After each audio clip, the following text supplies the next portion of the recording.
Listen closely, because what I'm about to tell you was never meant to reach your ears. The story you've been taught about the British Empire ending the slave trade in 1807 is a polished mask, one painted in the colors of morality, progress, and freedom. But peel that mask away, and you'll find something grotesque hiding beneath. You'll see power feeding on human lives, nations engineered in chains, and a global system that didn't die. It evolved. Picture this. The year is 1807. The British Parliament stands, cloaked in candlelight, drafting what the world would later call a monumental victory for humanity. They proclaim the end of the transatlantic slave trade, the largest human trafficking enterprise in recorded history. Millions cheer. History books enshrine the moment as moral triumph. Teachers tell school children that Britain became the conscience of the world. But let me ask you, does that sound like the empire you know? The empire that conquered continents, starved millions in India, and bled entire nations dry? Do you believe for a second that the same crown which built its wealth on African bodies suddenly grew a conscience? No. The truth is darker. The abolition wasn't mercy, it was control. It wasn't freedom, it was strategy. And once you see the game, you'll never look at history or your own place in this world the same way again. Because the end of the British slave trade was not the end of slavery. It was the mutation of slavery. It was the moment power shifted its mask, adapted its machinery, and learned to enslave not only bodies, but entire minds, economies, and nations. The Atlantic had already been soaked in blood. From the 16th to the 19th century, over 12 million Africans were torn from their homes, shackled in darkness, and shipped like cargo across oceans. The British ships, their sails swollen with wind and gold, carried more human souls than any other nation. Some historians whisper the number is closer to 20 million, if you count the dead, the millions who suffocated below decks, thrown overboard when profit margins shrank, erased from ledgers as if they had never existed. Think of that. Whole cities swallowed into the sea, bloodlines ended mid-ocean, and yet in 1807 Parliament steps forward and declares, "No more," just like that. Do you feel the unease crawling up your spine? You should, because what you are sensing is the contradiction, the lie wrapped in truth. Why then? Why stop when profits were still flooding the empire? Why halt a machine that had built fortunes, funded wars, and carved the very throne of Britain itself? The answer is this: power adapts, and power saw the winds changing. By the early 19th century, revolts were burning across the Caribbean. Enslaved men and women, driven past the limits of endurance, were rising against their masters. Plantation owners begged for military protection. Britain, stretched thin by wars with France and Napoleon, could not afford endless uprisings draining its empire. At the same time, the Industrial Revolution was rising like a steel giant in Britain's own cities. Factories now demanded labor, cheap labor, disciplined labor, controllable labor, not chained in fields under the sun, but bent over machines in smoky cities. Why import slaves when you could enslave your own population through wages, debt, and law? This is the forbidden truth. The abolition of the slave trade was less about morality and more about efficiency. It was a cold calculation, a new operating system for control. And here is the final dagger: the empire paid compensation, but not to the enslaved, not to the millions who had been whipped, starved, and worked into early graves. No, the British Crown paid billions in today's money, but out to the slave owners. The men who owned other human beings were rewarded as if they were victims. The enslaved received nothing but silence. Do you see it now? History told you this was freedom, but the documents show you it was a financial settlement. The empire shifted its chains from wrists and ankles to wages and debts, from plantations to factories, from shackles of iron to shackles of law. And yet, the story of moral victory remains. It is repeated in schools, carved into monuments, and worshipped in ceremonies. Why? Because power must always disguise itself. If people believe chains were broken, they will not notice the new ones being fastened around their throats. This is the descent, and you have just taken your first step. Tell me, have you ever noticed how the most dangerous lies are always dressed in virtue? That's exactly what Britain did in 1807. They did not end the slave trade because they suddenly grew a conscience. No, they cloaked their empire in the illusion of morality. They crafted a story, one so powerful, so intoxicating, that even today men repeat it without question. Britain led the world into freedom. But freedom for whom? Certainly not for the Africans chained on plantations in Jamaica, Barbados, or Trinidad. Certainly not for the men, women, and children still working until 1838, 31 more years of forced labor under the empire's sun. Even after the so-called emancipation, these human beings were forced into an apprenticeship system, another disguise, another chain, freed in name but bound in reality. So why tell the world a story of mercy? Why trumpet abolition as a triumph of the human spirit? The answer is brutal. Power feeds on perception. Control the story, and you control memory. Control memory, and you control identity. And when you control identity, you rule men forever. The British Empire understood this perfectly. They were not just merchants of sugar, cotton, and tobacco. They were merchants of narrative. They reshaped themselves into the champions of liberty, the first nation to abolish the trade. And the world believed them. Historians wrote it. Generations memorized it. Even nations that had once been Britain's enemies began to respect the empire as a moral guide. Do you see the genius? The empire's greatest crime, its participation in the largest human trafficking operation in recorded history, was buried beneath a cloak of redemption. Britain wrote itself into history not as executioner, but as savior. That is psychological mastery on a global scale. And yet the numbers do not lie. By 1807, Britain had transported more Africans across the Atlantic than any other European power. Liverpool, Bristol, and London grew rich from it. Banks were built on it. The aristocracy drank rum sweetened with blood. The Crown's navy grew stronger with every coin minted from the suffering of the enslaved. And then, when it was convenient, when industrial gears began replacing whips, when rebellion threatened to fracture the empire, Parliament stood up and declared, "We are the moral light of the world." This is not morality, it is laundering atrocity into virtue, laundering crime into honor, laundering empire into destiny. But here's where the descent deepens. This was not only about Britain's reputation. This was about creating a psychological weapon that would control not just the enslaved, but the free. If Britain could convince the world that it was the savior, then every colony, every subject, every rival nation would see the empire not as a tyrant, but as a guardian. And when people believe their oppressor is their protector, they will kneel willingly. This, my friend, is the essence of psychological control systems. Enslave the body, and a man will resist. Enslave the mind, and a man will police himself. He will defend the very power that exploits him. Ask yourself this.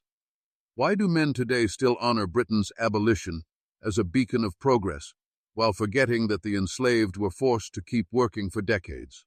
Why do history books still present the empire as enlightened rather than calculating? The answer is that the lie was never corrected. It was institutionalized. It became doctrine. And here lies the deeper darkness. The abolition myth was exported. Britain carried its mask to Africa, Asia, and beyond, proclaiming itself the empire of order, of justice, of civilization. Colonization was painted as res. Q.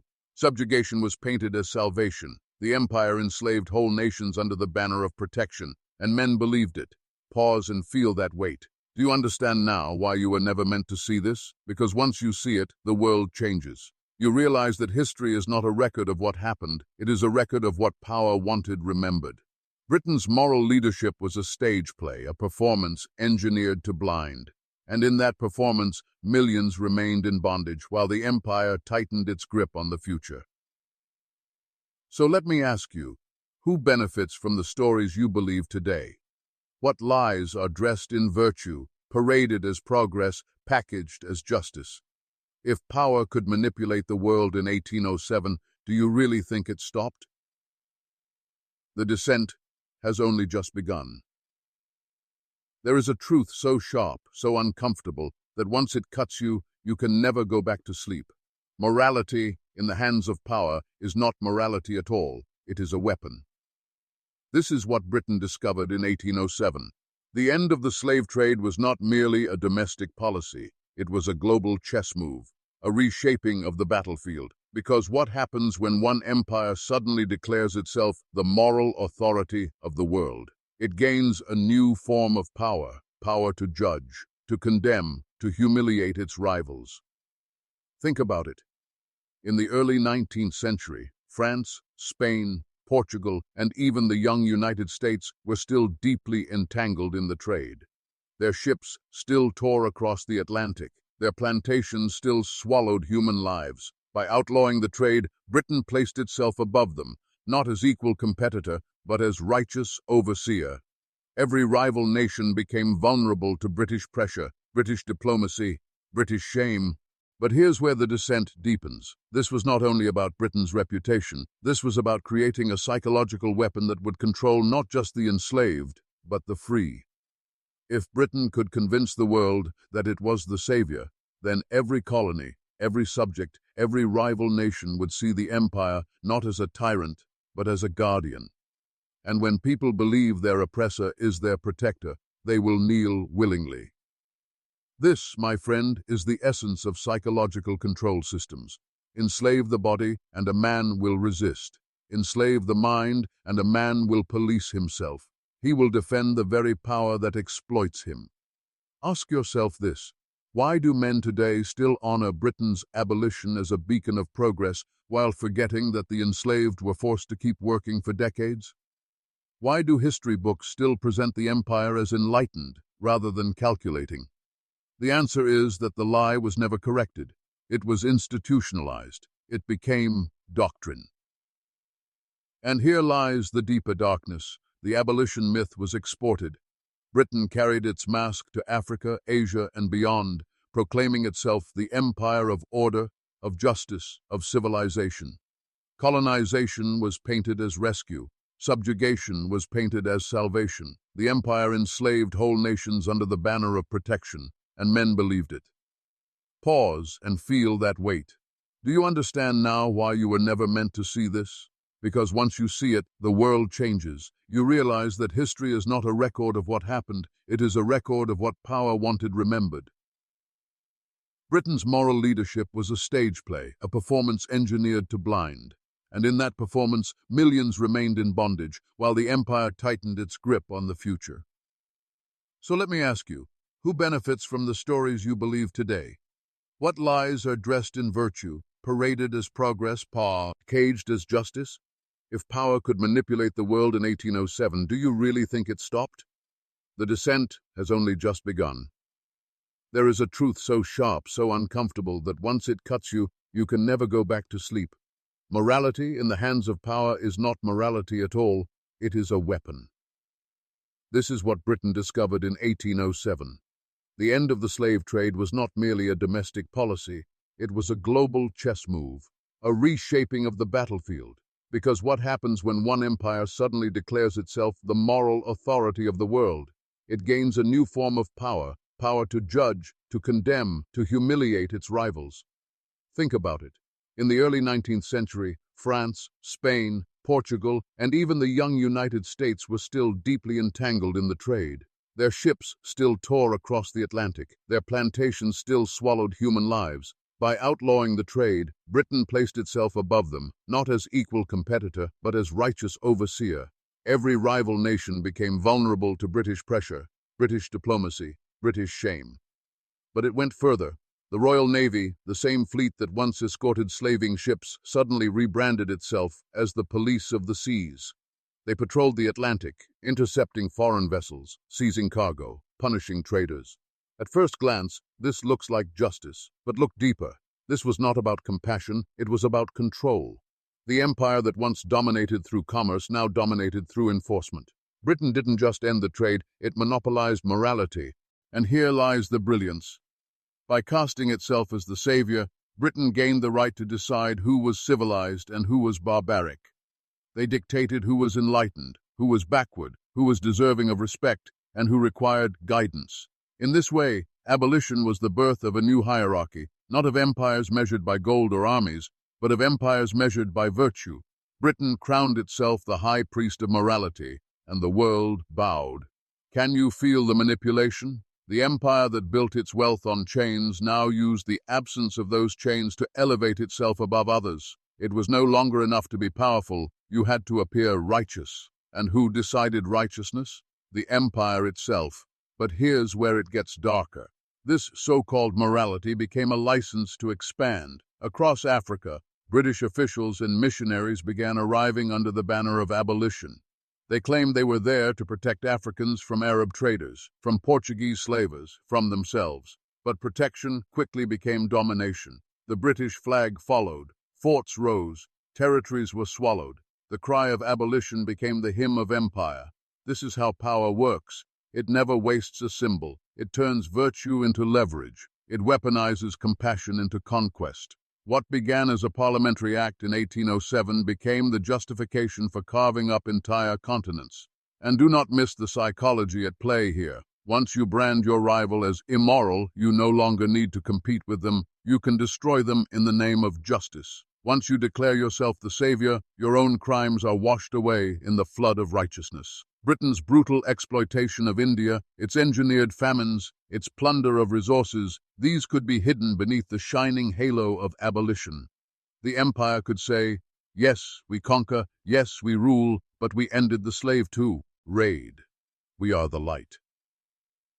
This is why the story of 1807 is repeated in classrooms, in documentaries, in the very marrow of history itself. Not because it ended suffering, but because it created a myth so powerful it still enslaves perception today. And you must understand this, morality has always been the most dangerous form of power. Armies can be resisted, taxes can be evaded, chains can be broken. But when men believe their oppressor is righteous, when they believe submission is virtue, when they accept domination as salvation, that is a prison with no walls. That is the perfect enslavement. So look again at 1807. What you thought was a humanitarian triumph was actually the forging of a new weapon. Britain abolished the trade, yes, but in doing so, it created a new empire, an empire of perception, an empire of narrative, an empire of moral authority that would justify its dominion for generations. And now I'll ask you directly, how many abolitions have you believed in today? How many modern empires parade their virtue while hiding their exploitation? How many flags fly under the banner of freedom while shackling the world with debt, law, and invisible chains? This is why you're here. Not to be entertained, but to be awakened.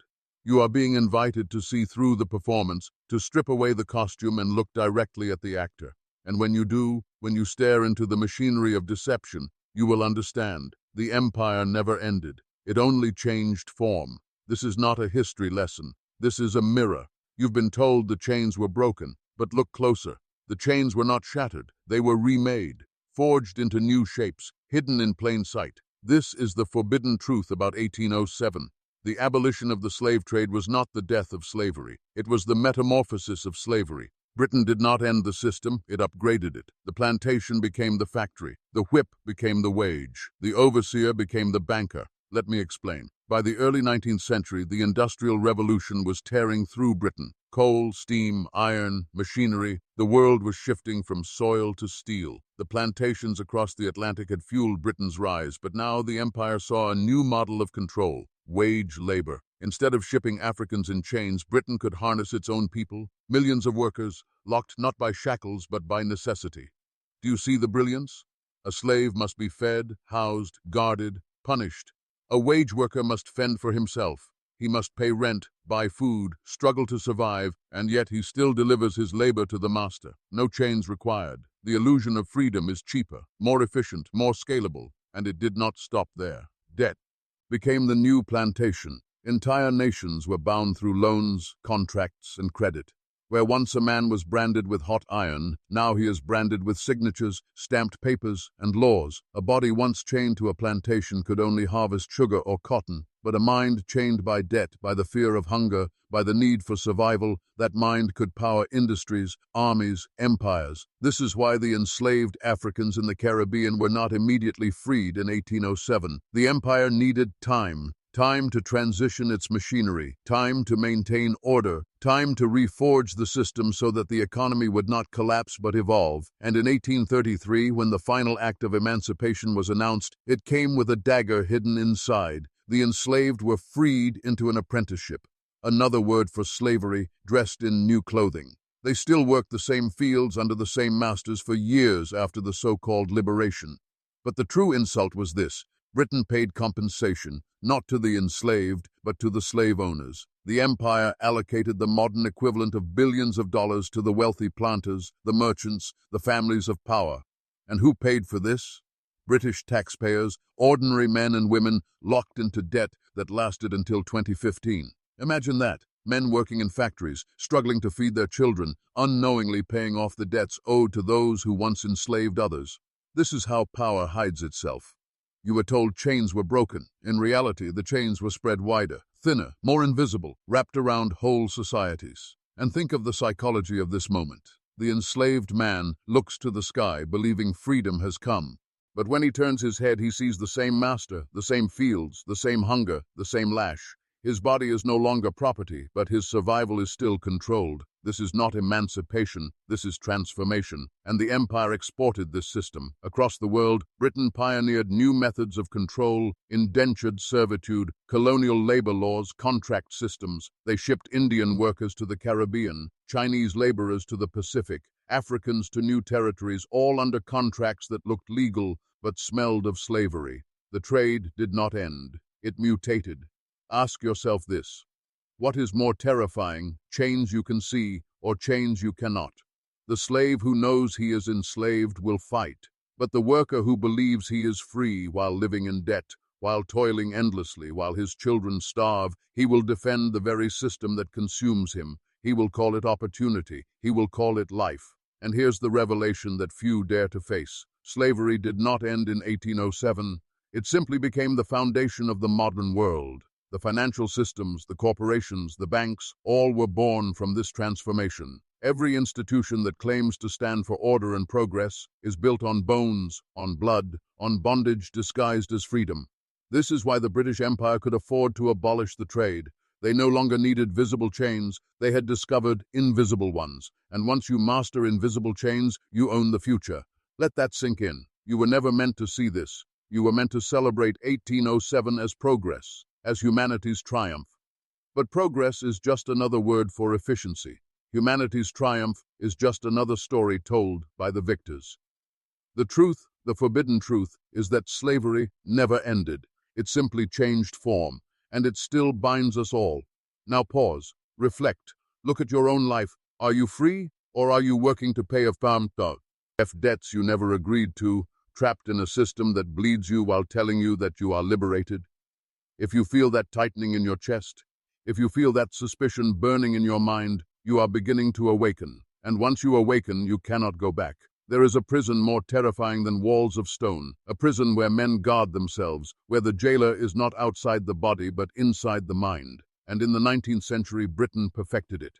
After 1807, the empire's genius was not just in shifting slavery into wages and debt, it was in hardwiring obedience into the very systems of life. Laws, schools, churches, governments, all rewired to ensure that the old chains could never be seen, never be broken.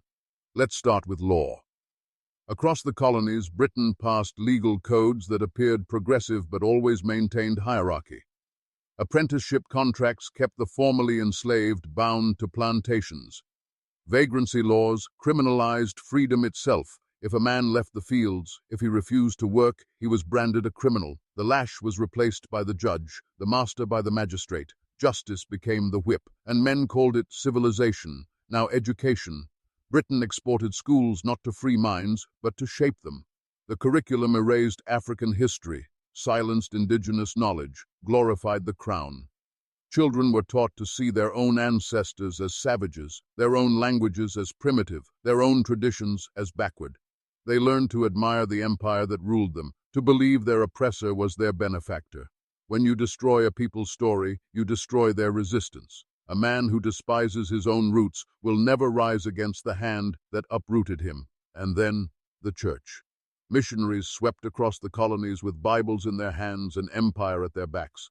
They told the enslaved and the poor that obedience was holy, that suffering was divine, that their reward would come after death.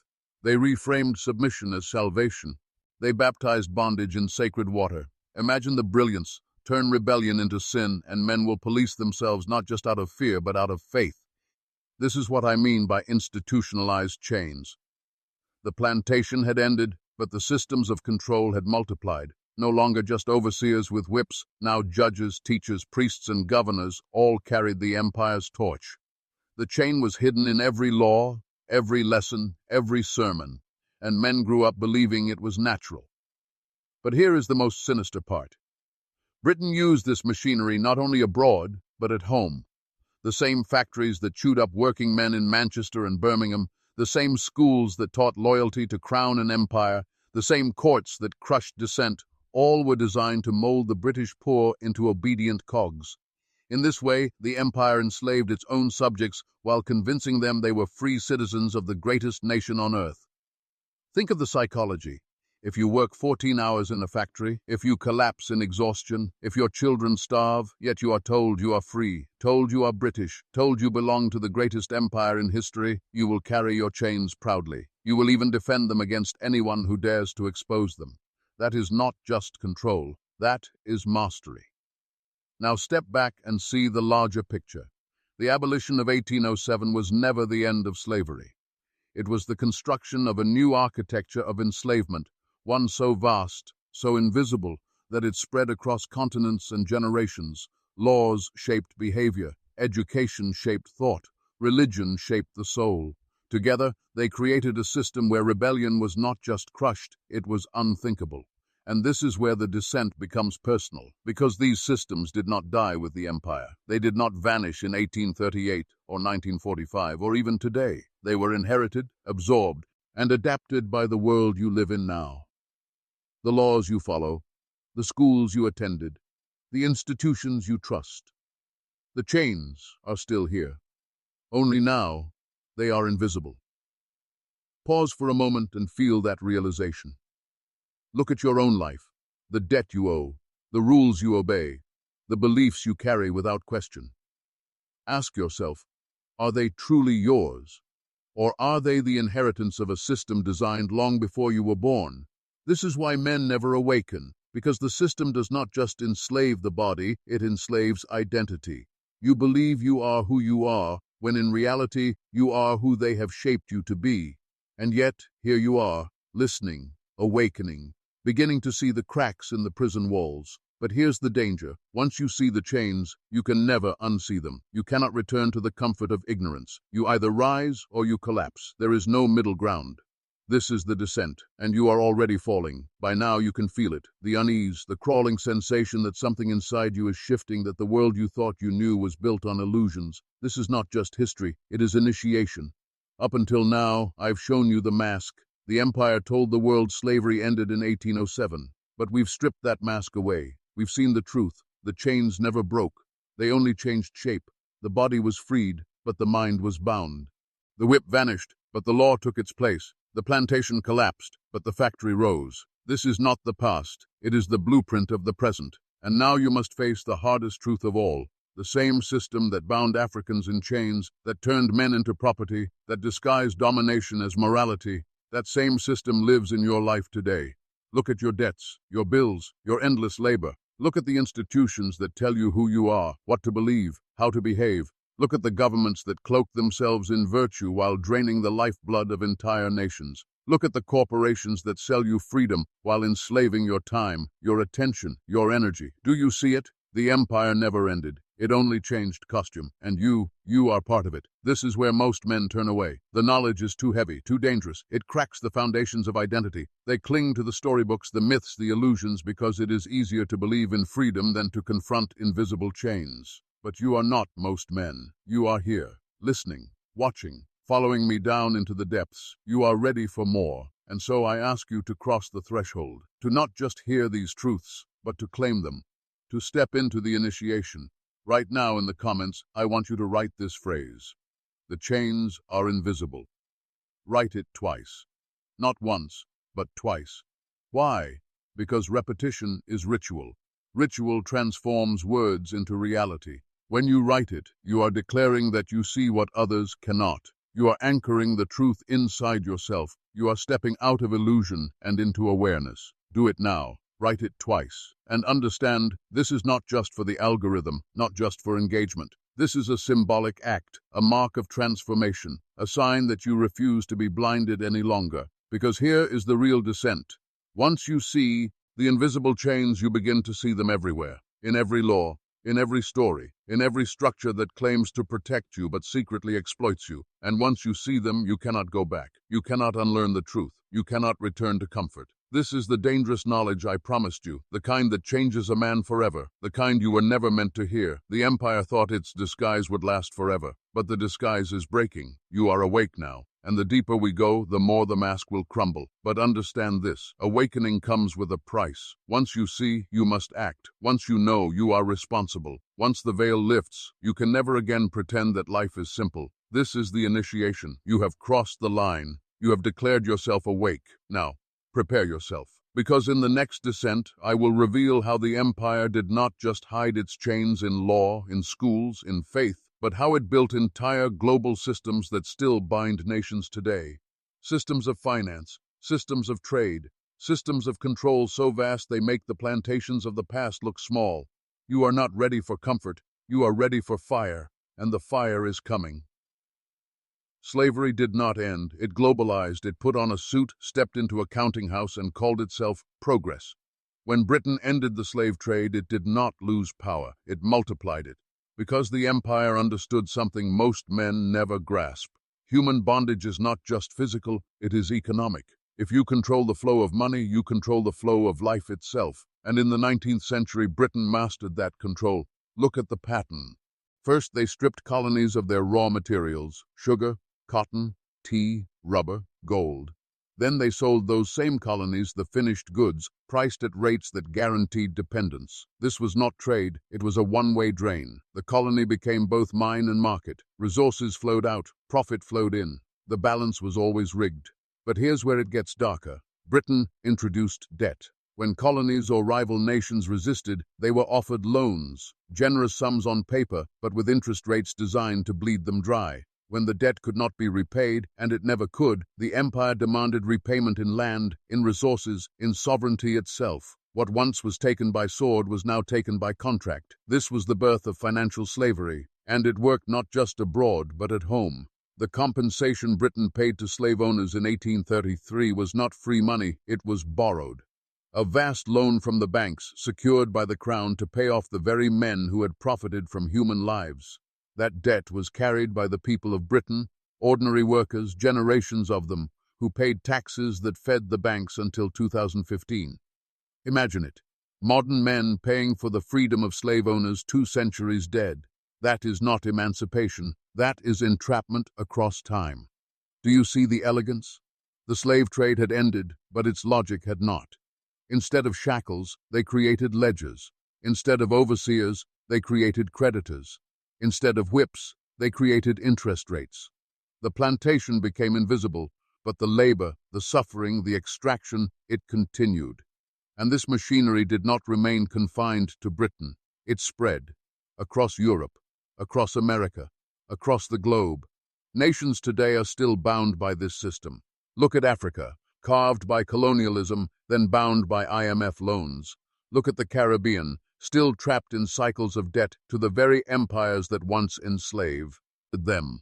Look at your own country. Are you truly free, or are you bound by mortgages, taxes, endless payments to institutions you cannot see, cannot fight, cannot escape? This is the forbidden knowledge. The British slave trade ended not with abolition, but with innovation.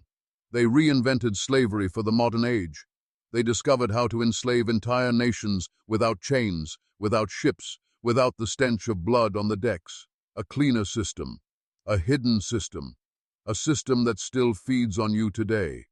And here is the cruelest part. Men believe they are free because their chains are invisible. They celebrate progress, advancement, civilization. They look at history and say, "We are better now." But are we?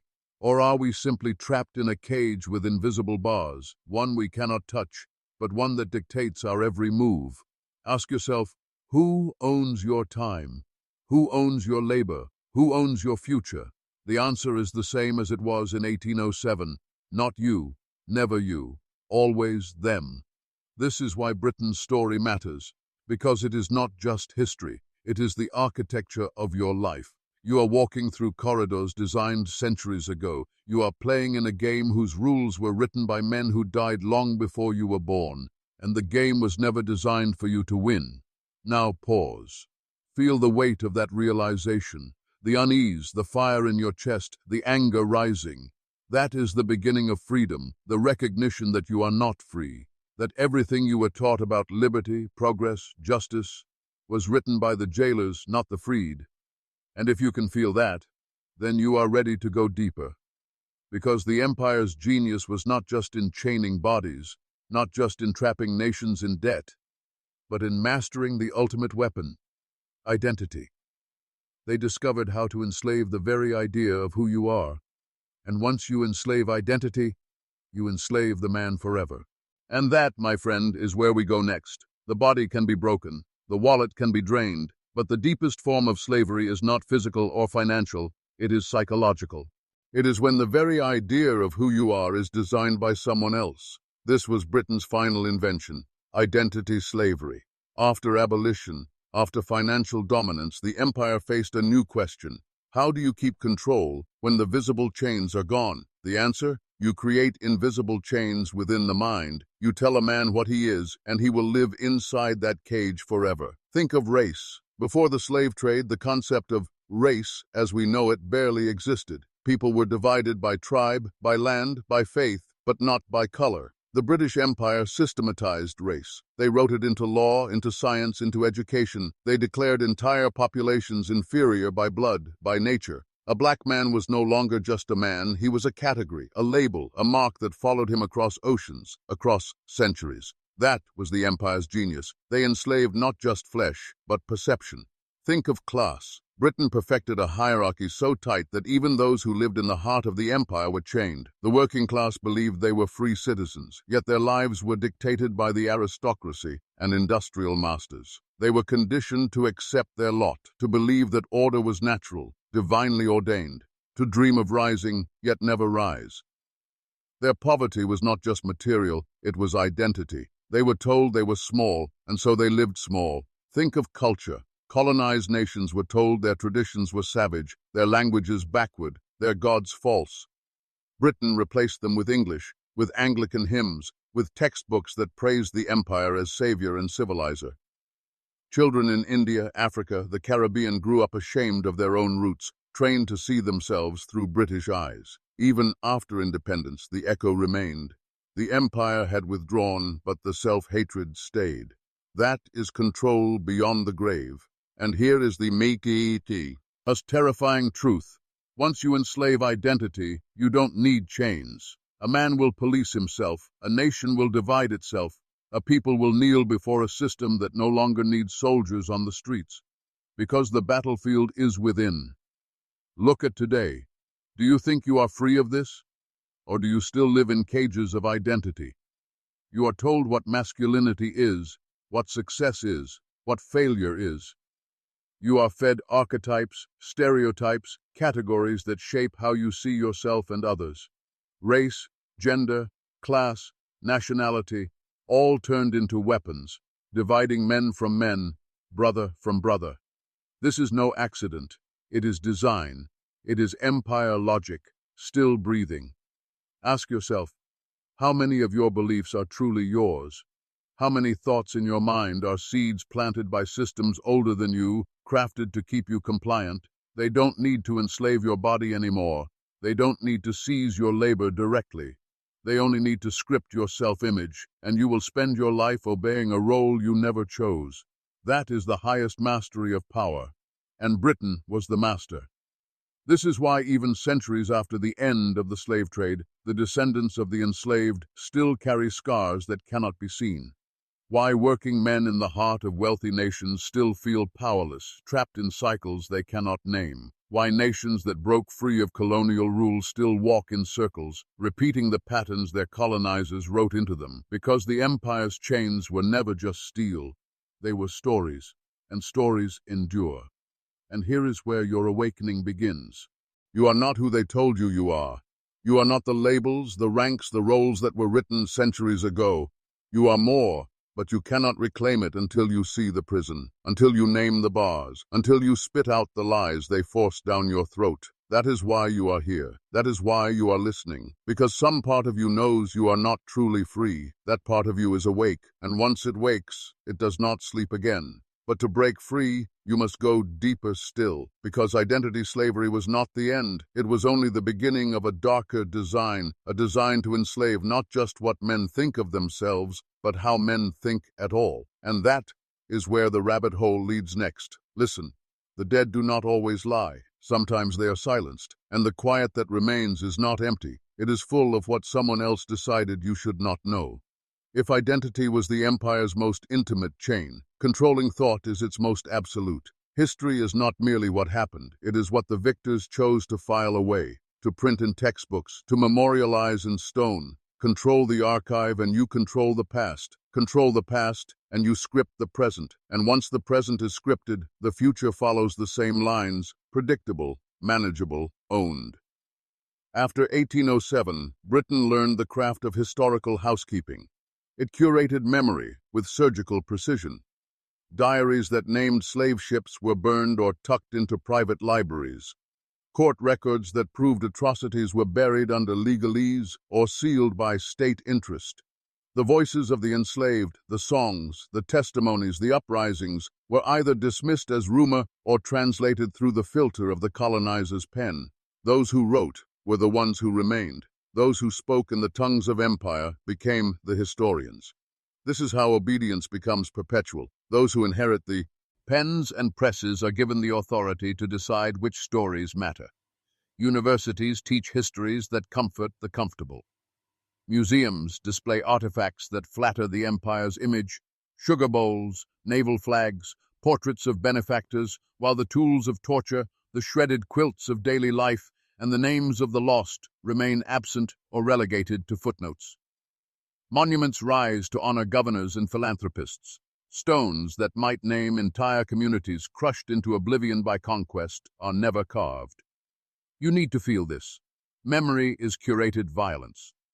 When nations forget who was stolen, when streets are named after conquerors and not the conquered, when textbooks praise civilizing missions and simplify resistance into minor disturbances, that is not ignorance. That is design. That is power, ensuring the next generation will not feel the sting of truth. The press became complicit. Newspapers that once advertised slave auctions pivoted to celebrate parliamentary virtue. Editorials painted abolitionists as moral leaders and planters as victims. The camera and the lithograph, new technologies of the era, were trained on polite society and picturesque plantations, not on the broken bodies behind the hedges. Photographs could have told another story, but which plates got printed? Which images were deemed newsworthy? The choices were never random. They were strategic. Legal frameworks tightened around thought, too. Libel laws, censorship, and licensing, tools originally wielded to silence dissent at home, were exported to colonies. The press in distant territories existed under permits and proclamations. Speak too loudly and you faced jail, exile, or the slow death of economic strangulation. Whole libraries were catalogued in ways that made the inconvenient unreadable. The record became a locked cabinet, and the keys were held by those the empire favored. Academia followed: professorships, grants, archival access. These were not neutral mechanisms, they were gates. Scholarship that confirmed empire's narrative was funded, applauded, and canonized. Scholarship that exposed inconvenient truths was starved of resources, dismissed as biased, or shelved in journals no one read. Gradually, an academic consensus formed, not necessarily because it was most true, but because it was the most supported. When future historians opened the shelves, they found what had been left for them: a tidy story where the empire's crimes had footnotes and its benevolence had chapters. The damage is cumulative. Each generation inherits a memory already edited by the powerful. Each generation forgets a little more until entire communities become invisible. The enslaved become statistics. Their cultures become pre-modern curiosities. Their resistance becomes rebellions rather than revolutions.